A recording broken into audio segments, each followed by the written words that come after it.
I-ANC Youth League eLimpopo ikhathazekile ngesinqumo sikaHulumeni sokuthi abantu ababuya eChina lapho kuqubuke khona igciwane iCorona bazogcinwa eLimpopo. Bangaphezu kwekhulu abantu bakuleli abayolandwa ngumbutho wezokuvikela eChina okulindeleke ukuthi batheleke kulelizwe ngoLwesihlanu.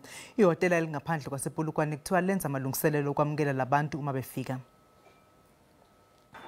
I-ANC Youth League ifuna ukuthi laba bantu bagcinwe ezifundazweni ababuya kuzo esikhundleni sokubasa bonke eLimpopo.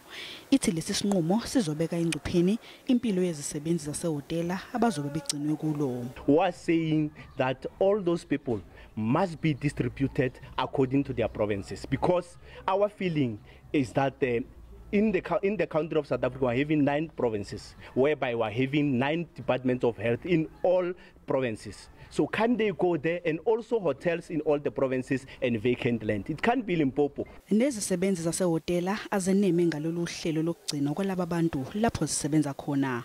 Zithi ziphoqiwe ukuba zicikice amaphepha athi zizothola imali ethe xaxa ngekhulu lamarandi ngosuku ngesikhathi zinakekela laba bantu abazobe begcine kuleli hotela. Ziphinde zatshelwa ukuthi angeke zivunyelwe ukuphuma kuleli hotela kungakapheli izinsuku eziyishumi laba bantu behlezi kulo. They didn't ask us, they just command, and they want us to comply something that they didn't give us time to think about it.